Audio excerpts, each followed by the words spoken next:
YouTube creator တွေအတွက်အရန်ကိုအစွမ်းထက်တဲ့ AI လက်ထောက်အသစ်လေးတစ်ခုရှိတာသိပြီလား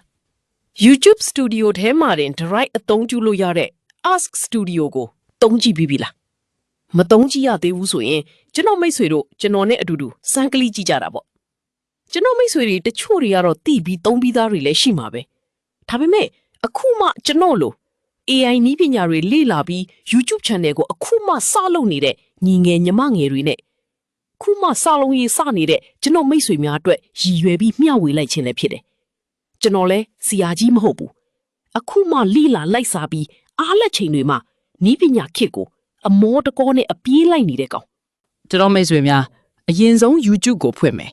ပြီးရင်ညာဘက်ထောက်မှာရှိတဲ့ကျွန်တော်တို့ဖွင့်ထားတဲ့ YouTube အကောင့်လေးပေါ်မှာတစ်ချက်နှိပ်လိုက်ရင် YouTube Studio ဆိုတာလေးတွေ့အဲ့နေရာလေးကိုနှိပ်လိုက်အဲ့ဒါလေးနှိပ်လိုက်ရင်ကိုဖွင့်ထားတဲ့ YouTube channel ရဲ့ dashboard ကိုရောက်သွားမယ်အပေါ်နားကခေါင်းလောင်းပုံလေးရဲ့ဘေးမှာ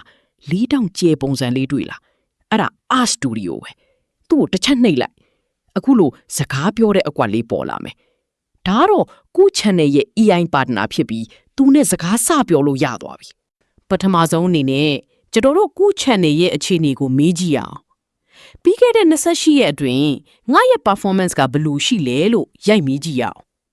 သူပြန်ဖြေပြီးတာမိုက်တယ်တွေ့လား channel တစ်ခုလုံးရဲ့အခြေအနေကိုအကျဉ်းချုပ်ပေးတယ် viewer တွေရဲ့အခြေအနေတွေတူးတက်မှုတွေနဲ့အကြံပြုချက်တွေစုံနေတာပဲနောက်တစ်ခုထပ်မေးကြည့်ရအောင်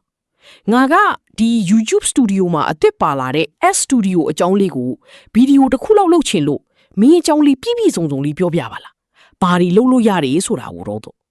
သူလုပ်ပေးနိုင်တဲ့အချက်၄ချက်ထွက်လာတယ်မဆိုးဘူးဗောကဲဒါဆိုထပ်မေးကြည့်အောင်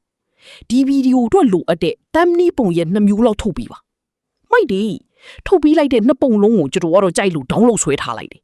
ပြီးမှ Canva မှာဖြစ်ဖြစ်မြန်မာစာလေးနင်းနေထည့်လိုက်ရင်မိတ်ဆွေတို့ thumbnail နဲ့အချင်းကုန်နေစရာမလိုတော့ဘူးဗောကျွန်တော်မိတ်ဆွေတွေအတွက်ဒီ S Studio ကတခိတ်ကိုအဖိုးတန်နဲ့လက်ထောက်တစ်ယောက်လိုမျိုးသုံးလို့ရတယ်ကျွန်တော်မိတ်ဆွေတို့ကိုလေတိုလဲ YouTube Studio ထဲမှာဒီ feature လေးကိုသွားဆိုင်ကြည့်ဖို့တိုက်တွန်းချင်ပါတယ်အသုံးပြုရင်းနဲ့ဘလို့အဆင်ပြေလေးဆိုတာကိုလေ comment မှာပြောပြပြီးသွားခဲ့ပါဦးအခုလိုအဆုံးထိကြည့်ရှုပြီးတဲ့အတွက်ကျွန်တော်မိတ်ဆွေများကိုအထူးကျေးဇူးတင်ပါတယ်ကျွန်တော်ကတော့ BDA creation က beta ဖြစ်ပါတယ်မိတ်ဆွေတို့အတွက်အကျိုးရှိတယ်ဆိုရင် channel လေးကို subscribe လုပ်ထားဖို့တောင်းဆိုပါတယ်နောက်ဗီဒီယိုတွေမှာပြန်တွေ့ကြမယ်